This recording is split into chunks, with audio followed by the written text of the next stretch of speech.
If I can get 10% of the people who show up to just use their TSP when they wouldn't have, then we're setting people up. The part that's hard is for 20 years, when people said, "What do?" You said, "I'm a Marine." Now all of a sudden you're like, "I'm in charge of my own schedule. I don't know what I'm doing or why. Who am I anymore?" Like, What were you doing? Were you in real estate? Did you have another business going on? What did you find for yourself? my very first purchase, I bought a duplex in 2015. And then by 2021, when I left active duty, I had 116 rental units. People think they buy into the negative hype that, service members don't get paid enough and they quote their W-2, and they don't realize that the fact that their W-2 only shows, call it 40% of your income, is a huge tax play. Military members getting ready to get out or thinking about what the next steps are. Maybe they just did get out. From an entrepreneurship angle, what would your message be to those folks? The first thing I would say is like, Well, hey, it's nice to meet you in person. you as well. Yeah, thanks for agreeing to do this. Yeah, I thought we just jump into it. I mean, there's a lot that we could cover, but how do I pronounce your last name? Let's start there. Hooray. Pere. So David Pere. That's it. Awesome. Yeah. Awesome. Well, yeah, no, let's just keep it casual and let's start with what I don't know about you, right? Which is, I know you have a YouTube channel. I know that it talks about a lot of finances for vets. You're helping a lot of military folks, and I believe you were Marine Corps Yep. before starting this. Could you give me like a little background, like just, hey, why'd you join the Marine Corps, and kind of what, the synopsis from that to becoming the YouTube juggernaut that you are today, and helping veterans with your current business? Yeah, man. I think I joined the Marine Corps for all the normal reasons, or at least that's what I tell myself. I grew up in Little Rock, Arkansas. I didn't have money for college, didn't know what I wanted to do, didn't want to go to school.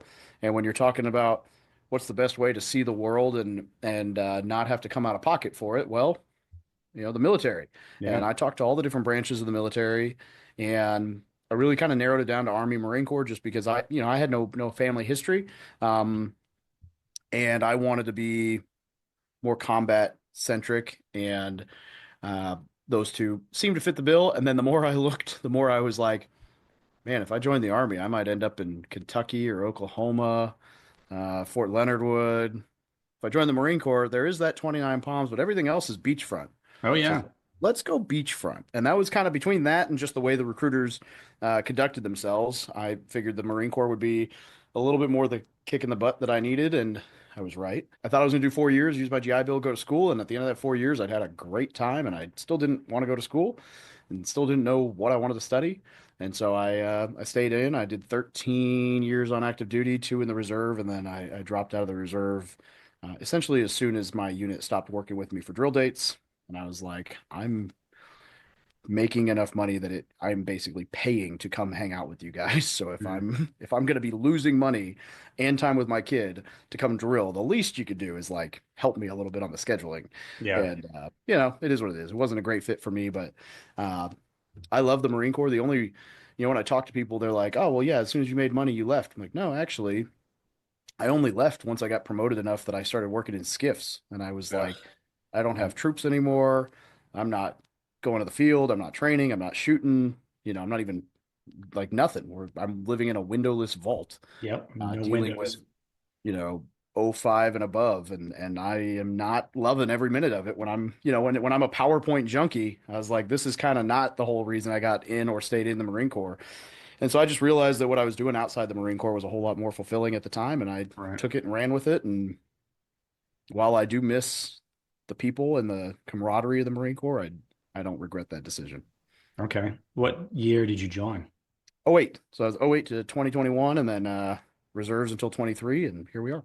Okay, sweet. So in the Marine Corps, what was your job? So I know every Mhm. Marine Corps is a rifleman, right? Is that what they say? Or It's yeah, everyone's a rifleman. I was a motor T guy. I was the 88 Mike of the Army, but yeah, transpo logistics, drove trucks. But I also joined at the kind of the cool time, or at least still towards the end, but still the cool time where even as a truck driver, I went to infantry machine gun leader school, pre-scout sniper school. I tried out for MARSOC. I DOR'd because I had a knee injury, but I got to do a lot of fun stuff. And the deployment I went on it was while I was driving a truck, it was as a security team lead and running convoys in the desert. So it was okay.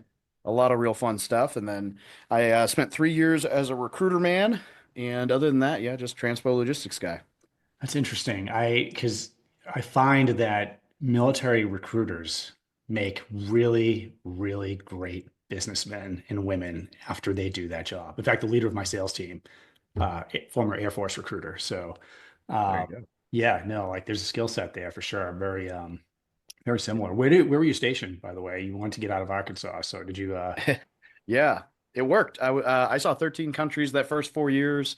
I was in Okinawa, Japan for 2 years, and during that time, Afghanistan, Kyrgyzstan, all the Asia circuit, and then I got stationed in San Diego, Camp Pendleton twice, Marine Corps Base Hawaii once, and then I did recruiting duty here in Springfield, Missouri, which was not too bad. It's about 4 hours from my hometown, and it's actually where I started buying real estate, so it's where I ended up coming back to. So you in Missouri now? Is that, I am. I know I made the joke about Fort Leonard Wood, and yet here I am an hour from it. Uh, hey, but you never know. You never know where you're going to end up, you know? well, and I am legally tied here unless I want to not be a father, Yeah. because I got divorced and she's got roots here. But also, as far as trying to build a business, the cost of living, the taxes, everything else for Missouri is a primo place to build a business, and the state will work with you. I have a buddy who he has a $50 million manufacturing company. They do off-road vehicles, and he Mhm. was going to move to the Dallas Fort Worth area, and the state gave him, I mean, he showed me once. It's like a 200 or 300 page ring binder of like, this is everything we're going to do, so you stay in Missouri. And I mean, I don't think he's going to pay taxes for like the next 12 years. Hey, Um, and man, so I'm like, damn, the state really is, we're like the fourth largest manufacturing hub in the country, and they want to incentivize people to stay here. And Springfield's the fastest growing city in the state, so I'm here for it. awesome. Awesome. Yeah, I wish I could get that deal in Massachusetts, but No joke. they don't call it Taxachusetts for nothing. You know, you in 23, you said like, hey, basically you were paying them, like at that point you were making enough money. So what were you doing? Were you in real estate? Did you have another business going on? What did you find for yourself? Yeah, all of the above. So my very first purchase, I bought a duplex in 2015, and at the time when I tell you I was broke, everybody's like, everyone always thinks that if you somehow made it in life, it's because you got handed some level of money or it was something. Ironically, I guess I did get handed a check. So I mean, full disclosure, right? A drunk guy totaled my Harley while I was parked at a bar, and then he owned an auto dealership, and so he was like, "I can't afford this on my insurance. What did the bike cost you?" I was like 11.5, and he was like, "Here's a check. Please do not call insurance." And so he bought the bike outright.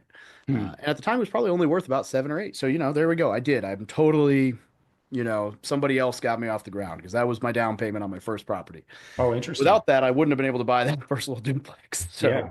Wow. um, and then by 2021, when I left active duty, I had 116 rental units. So that was between a 40-unit hotel, 23-unit apartment, 15-unit apartment, 10-unit apartment, and then a whole bunch of 1 to 4 unit residential properties, as well as a 28 pad RV park and a couple other things. And then, I mean, I had like probably a couple hundred or probably close to 1,100 other investment like units, but they're part of like a syndication. So I Mhm. own like a third of a percent of 800 of those doors. So it's like, people go online and brag about that, but Yeah.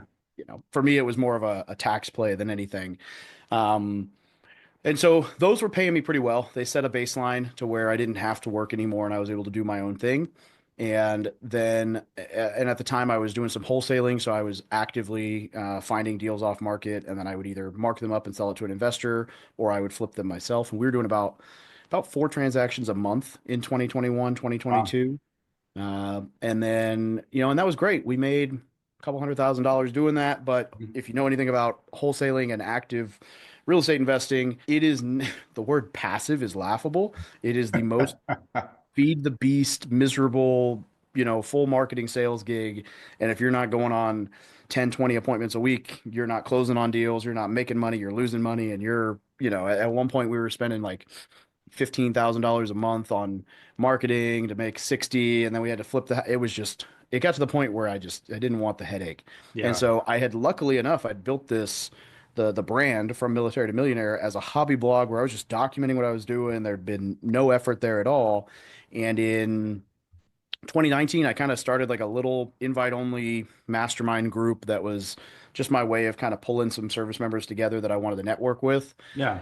And all of that exploded. We now have 660 members in that mastermind. And I focus all my time now on, well, real estate still. I'm looking at buying a house cash next week. I've been negotiating with her for a couple weeks and, and, Mhm. and looking at buying some bigger properties and some commercial stuff. We bought a hotel last year, Wow. so some cool stuff, Yeah. but that's like a side project for me now as a way to stuff cash because the big project, and we've got 9 employees, is running this mastermind and doing, live events and for members and really just trying to focus on building out a military community for, it's not just for real estate investors, although that's kind of what everyone thinks, but we talk everything. It's basically anyone who's an entrepreneur or investor that has a service member background. Hmm. We are just trying to cultivate a space of like, if you want to come win, this is the group to win with. And it's been Interesting. pretty cool. We don't do any upsells. There's no pitching of deals in it, and yet Mhm. people do millions of deals a month together in the group. Oh, it's So awesome. I want to take a quick second to talk to anybody watching this that's interested in starting a government contracting business or starting a new profession in government contracting. The students that graduate our program, they go on to start their own consulting firms, winning high dollar consulting clients. They go on to land high paying salaried positions as account executives with companies that sell to the government. I'm so proud of the people that have gone through our program. And if you are considering either a job or a business, and by the way, some of our students are doing both, as I did, they're running a consulting business and they'll have an account executive job. It's transforming their lives, it's bringing true wealth to them and their families. Back to the video. We cover a lot of different topics, right, that are not real estate related. no, Some military YouTube hates me specific. for real estate. Say that again. YouTube hates me when I talk real estate. Like I'll post a Oh, video really? that's like how to survive MEPS if you're joining the military, and I'll get 100,000 views. And then I'll post a video that's like, here's how to use the VA loan perfectly to make you hundreds of thousands of dollars in the next 5 years. And YouTube's like, here's 12 people who saw it. And Ah. I'm like, well, that one actually helps people. And they're like, your audience is so what I've learned is my demographic is that like the kids who are looking at joining the military on YouTube, which Hmm. is interesting because a lot of my business peers are like, dude, you gotta like you can't they can't even you won't even accept them in your group. Why are you marketing to them? And I'm like, well, that 17-year-old who doesn't know anything about the military and I help him get into the military and then he reads my book on investing and whatever, 4 years from now, that kid is my avatar. So we're just playing the long role right now. Absolutely. Plus, it's a good thing, right? I mean, It's great. you're doing a good thing for, people that will never end up in your group, maybe, Yep. but will join the military and will say, hey, you know what? Maybe I should start an IRA or, Exactly. be investing my own money in, my future, That's it. Yeah. If I can get, 10% of the people who show up to just use their TSP when they wouldn't have, then we're setting people up, and Oh, I love that. So, because I absolutely. mean, I, I made all the mistakes, I was the young, dumb Marine for 7 years. I mean, one could argue I still am, but financially for 7 years. And some of those things I'm like, dude, I was putting 10% in my TSP, but no one ever told me I should take it out of the G fund. So it didn't matter that I put it in there. It just sat there. Hmm. Had I just moved it into the CNS fund, I would have had, an extra $100,000 in there by the time I left the military. And I didn't know because no one told me. So that's my view. Exactly. I'm like, I know the recruiting world because I was a good recruiter and I can speak to it. And because I'm not a recruiter, people believe me because Hmm. I get nothing out of it. So if I can help steer some kids in the right direction, I know how good the military was to me. And I would imagine you'd say the same. And Hmm. every service member I know says the same. And Yep. so, help people get in and do the right thing, pick the right jobs. And just, I don't need the money at this point. So it's just for fun. Yeah, no, that's great. I mean, I think it's a great thing that you're doing. Um, when you do your real estate investing, do you have a real estate license or are you using somebody that has that, or how does that work for Yeah, no, I do have both my real estate agent and NMLS lender license, though I have not used either ever on a transaction.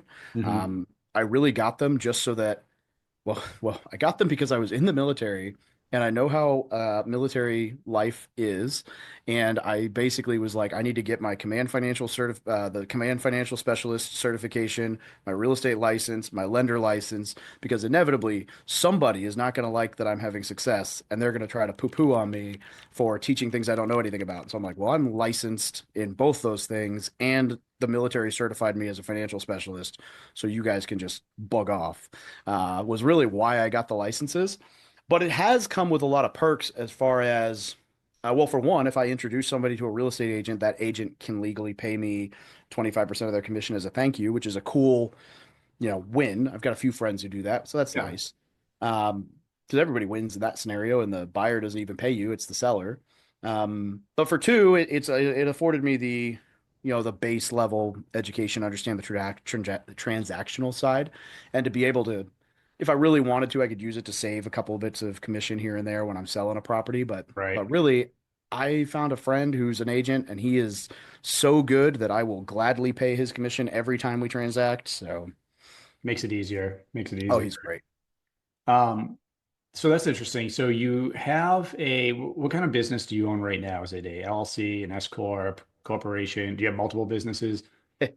I have seven LLCs and an S corp, all owned by an LLC, all owned by a trust. Yeah, the S corp is the mastermind, Hmm. and that is really just because it got to a place where the tax burden was it made way more sense to go that way, so I could do the uh, self-directed and or the Paying yourself as an yeah, employee. whatever the fancy self-employed 401k is, where I can go over the normal This $7,000. SEP IRA, is that the one you're Yeah, talking there about? you go. Yeah. Yeah, no, that's it's interesting because we have a lot of people in our audience that are listening are contemplating starting a business, or maybe they've started an LLC. Yeah. Um, just speaking in general terms, what do you advise, or what do you think the benefit of having your own business while you're in the military, when you're transitioning out? How can they use that to their advantage? We could talk about that in terms of real estate, or we could just talk about it in terms of, hey, like how can we create multiple streams of income, and what has that done for you? Yeah, real estate's a great sidebar, but I think we can just talk about it as a generic. I mean, it gives you a couple of things, and I think not the least of which, and the one, correct me if you're out of the military now, right? That's right. Yep. Okay. Yep. Um, 2019. so I don't want to make any assumptions upon your leaving the military, but knowing veterans across the world, for me especially, and for a lot of people I talk to, no matter how well set up you are, that exit is not easy from an identity and a purpose perspective. And so if you can find something, be it a business you're building or a community to be a part of, that will help you when you leave the military still feel a sense of purpose and something else to be have your identity tied to, that transition will be a lot easier Yeah. because it's not a people think it's the financial part or the like leaving your friends behind part. You've been leaving your friends behind every time you PCS for 20 years. That's not the part that's hard. The part that's hard is for 20 years when people said, "What do?" You said, "I'm a Marine," or I'm in the Air Force, or I'm doing this, or and everything you did every day, there was a purpose, there was an identity, there was a group, you knew what to do, and now all of a sudden you're like, I'm in charge of my own schedule. I don't know what I'm doing or why. Who am I anymore? Like I have to figure that out again. Um, so just from all that side, I think the business is huge. But for two, uh, I mean, there's all the tax benefits of being able to write off things in your own company, and there's just, you know, I'm not gonna sit here and tell you that the W-2 is terrible. I don't think it is. It's a great jumping off point for a lot of people. But most service members have an internal need for more Yeah. than just showing up and doing what they're told. And they kind of get tired of that. And then they leave the military and then they go back to it. And so if you can set yourself up in a position where you're the boss and you work your schedule and you can, tomorrow I'm hopping on a flight to go to the Dominican Republic with a young lady, then we're like going on a first date. We've met in person well, I'm not going to mention where just in case people put two and two together because Yeah. trying to keep it a secret from the people that were at this location when we met that it's one of those things I'm like, I don't want to put too many eggs in one hat unless it works out. But the ability to tell my COO, I'm leaving the country on Friday morning. You're in charge. I'll be back Monday night. Hmm. And know that I can tell my team, hey, I'm going to be out of the country. Text Dane if you need me. He'll decide if it matters. And I Yep. know that my phone will not ring unless like the entire world is burning down. And even then, he'll probably handle it without me. Hmm. And like that side of things where you don't have to ask permission and you can just leave and know that nobody's going to bother you and nobody's going to care. I mean, if you can build a business and a life to where that's your existence, it's pretty cool. I'm going to be Yeah. gone, I don't know, 12 of the next 16 days and in fun places, doing fun things with fun people without a care in the world. And I'm able to do that because I built a business where my team will run whether I'm there or not. And ironically, my COO is going to be in Japan for one of those weeks. And so my community manager is going to step up. And I'm pretty confident that through all 3 weeks, my phone, things will be fine. And Yeah. it's a pretty good feeling. No, that's awesome. I love that. And I love, people leave in the military, they don't all have the same situation. Some people retire, some people are leaving and are going to have maybe a disability paycheck coming in. Some have both, right? Some probably have neither, right? They do. Like True. there are some that have neither. But I do see that, and this is what I talk to guys about all the time, is having that business set up and the ability to bring in multiple streams of income really can give you that freedom like you're talking about, right? And it could be building up a big business, and having a team. Could be just, you could be a solo, and this is we teach guys how to be a solopreneur and hire a Yeah, VA and have them handle a lot of that. But I love it. that's a way of bringing that freedom to the table, and like we talked about it a little bit earlier, but a lot of military members don't quite, I don't want to say all of them, right, but some of them don't look at the big picture when they look at their salary, right? Like, hey, what's my paycheck coming in every week? So I'm getting, let's just say it's 10 grand a month after taxes, right? Whatever it is, that might be Yeah. high or low, but okay, well, maybe 4 grand of that is your basic housing allowance, Yes. right? And how much would you have to make on the outside, including all your benefits, to just bring in the same amount after taxes that ends up in your paycheck, and specialty pays and all of that other stuff. So, being able to take a look at that and then, potentially having a business, whether it's a side gig or um, a full-time business that can at least make that amount of money, if not double, triple, quadruple, whatever your business is doing, I think is really powerful. And it's something that doesn't get talked enough about among the veteran community. I agree. Yeah, people think they buy into the negative hype that, service members don't get paid enough and they quote their W-2 and they don't realize that the fact that their W-2 only shows, call it 40% of your income is a huge tax play from the government as like, hey, you're welcome for not having to pay taxes on 60% of your money.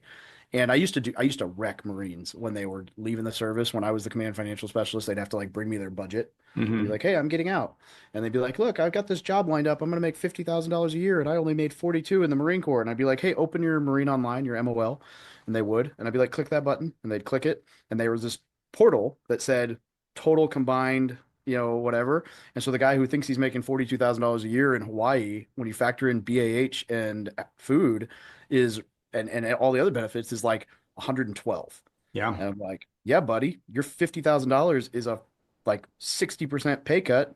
I hope you're like living with your mom because you're gonna find out real quick. Like unless you're moving to Missouri, Hawaii to Hmm. Missouri, you could probably jump from 112 to 50 and be fine, but not everywhere. And No, definitely not. it was an And absolute wake up call for some of these guys. and I've seen it from the company perspective as well, because well, we train a lot of veterans and Yeah, reservists and whatnot, and a lot of them go off and start their own businesses. Some of them get jobs, some of them do both.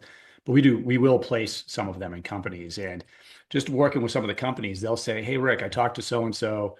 He's a captain. I saw that his salary was, let's say 100 grand, right? So that's what we're gonna offer him now." I'm like, you're not looking at the big picture here because yeah, if you've never been in the military, you don't know. Like we got to look at yeah. his housing allowance. We got to look, and by the way, you want him to move to DC, right? So now we got to look at you need to pay him 160 grand just for him to maintain Oh his man, current lifestyle where he's at. So, there could be some confusion on both sides of yeah, that coin, right?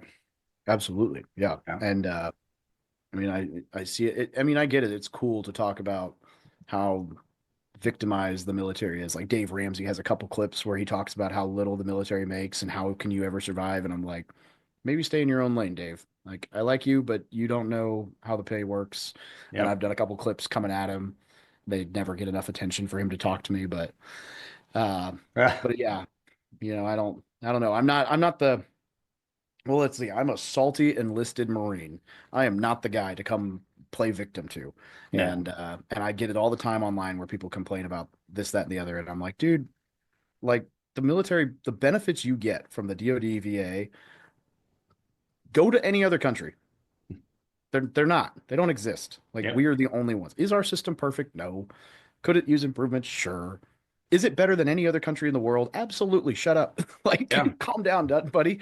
They're like, oh, here, like when you talk about the VA loan, right? In my world, and you're like, hey, here's a $400,000 loan, zero down. You don't No need to down pay closing payment. cost fees. Like we got seller credits, everything. And they go, oh, but what about the funding fee? This is a joke. I can't believe I have to pay the funding fee. And I'm like, dude, that's like $40 a month added to your mortgage.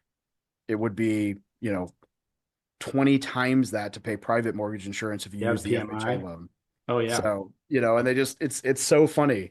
But then also, half of them are exempt anyway from disability. So I'm like, dude, you don't even Yeah. have to pay it. Shut up.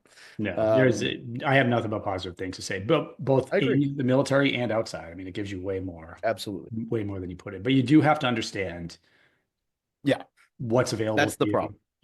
and a lot of people don't understand that. I thought I saw a video that you did on disability, and if I had a dollar for every VA disability conversation I've had with a veteran, especially even, by the way, a lot of the older guys, Yeah. say older, I'm almost 50, but The like, previous wars. yeah, previous wars, like, their view of it could be, well, hey, I'm not in a wheelchair, so I don't deserve a disability paycheck. But Yep. telling them, hey, look, we need to, by the way, like a guy that he just passed away, unfortunately, but his name was Joe, and he was on a Navy. I'm not sure which kind of Navy. I'm an Air Force guy. I'm not a ship guy, but he was on a Navy ship when they tested, and they did I just watched a documentary on this. They tested one of the last nuclear bombs in the Pacific, and it was the one where it went off. It was like 20 times more powerful than they thought, raining fish down and everything like 20 minutes later on Oh my and gosh. a whole host of problems. And, he wasn't getting a disability check. And, we were kind of walking him through it. A buddy of mine was towards the end, but yeah, just knowing these things are available and why they're Same. there and, just going for it. And, even if it's not a paycheck, it might be, free healthcare or something that, you're currently Absolutely. paying for out of pocket. That's actually one of the very first things now when somebody joins the mastermind. And I should probably clarify this. I don't believe in the attorneys and the kind of slimy guys that are out there that are like, we will get you to 100%. We don't care if you deserve it or not. We're going to fight till you. I'm like, no, that's not the game. I don't Hmm. believe in gaming the system. But at the same time, one of the very first things we do when people join is I introduce them to my buddy Vic, who's just a member. I don't get anything out of it, but that's what he Hmm. does for a living. He helps just coach people through it, and he usually works with our guys for free. Um, but just steering them in the right direction to be like, hey, dude, if you have these problems, here's how you talk about it. And I mean, there's no better way to set yourself up for success in life if you have issues than to at Yeah. least get the medical care for them. I mean, absolutely. But I don't know. Yeah. I've got nothing but great things to say about the VA. It's definitely not a perfect system, but What is, right? they've certainly helped me out plenty. So Yeah, same. Um, you know, One thing I wanted to get your thoughts on, before we wrapped up was, military members, getting ready to get out or thinking about what the next steps are. Maybe they just did get out. From an entrepreneurship angle, if you had some advice for them, if they're thinking about getting into business, maybe some lessons learned that you've experienced, and maybe resources, whether it's, I don't know if it would be, if your program, the War Room, would be something they'd look at, or if maybe they should start somewhere else. But what would your message be to those folks? yeah, I don't know that I would turn them away from ours, but ours is definitely geared towards people who have already taken some of those steps and want like a higher level kind of accountability slash just networking group. Hmm. Or the real estate stuff. Like we've got all the resources, but we definitely try to steer towards people who are already crushing. Uh Okay, I guess the first thing I would say is like, focus on some skills, read some books that like yourself, some personal development, like figure out what you enjoy. Everybody's got some proclivity, and if they lean into what they enjoy doing, uh, there's there's basically a way to make money doing anything.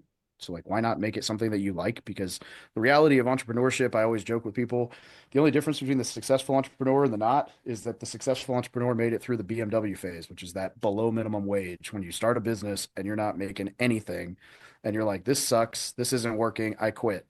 If you just stay consistent and listen to like, just try different things, that's really it's just being consistent. And so figure something out that you enjoy or find some skills that you can use and just dig in, read some books. But I mean the best thing you can do is surround yourself with people who are doing the same. There are so many veteran entrepreneurs out there, and just network with them, just hang out, just learn what they're doing, learn what they did. I mean, there are, I honestly, I'm going to ask you questions after the podcast. I don't personally know about your coaching program, just like you didn't really know about mine prior to this, but there's two right here that help Yeah. people out on their way out of the military. And there are a bunch of groups out there that will steer you in the right direction. And it doesn't have to be a paid group. It totally can be. I 100% believe in paying to play and getting around people. But just get around people who are doing what you want to do. And, you can't help but succeed if you stay consistent and do what they're doing. Yeah, no, amen. And what, so for your program, the War Room, so you mentioned, hey, if you're a business owner, I'm assuming veteran, Yeah. you are crushing it. How can they learn more about that? Well, you can hit me up. Honestly, the easiest way is if you go to the link, which is thebestpodcastguest.com. You can download a free copy of my book, and I've got a link there with all my social media stuff. Or you could just go to thewarroommastermind.com. Great. Well, hey, David, thanks for coming on here. I'm going to leave all of the links and everything in the notes. So anyone that watches this and wants to check out your channel, especially, so, if you're a veteran or you're thinking about going into the military or want to learn, I think it's an awesome channel. Tons of Thank you. not just military advice, but financial advice, entrepreneurship stuff, real estate, right? There's a ton of information there. So highly recommended. I appreciate it. Thanks for having Great. me on the show, brother. It's been fun. Thanks, dude. Yeah.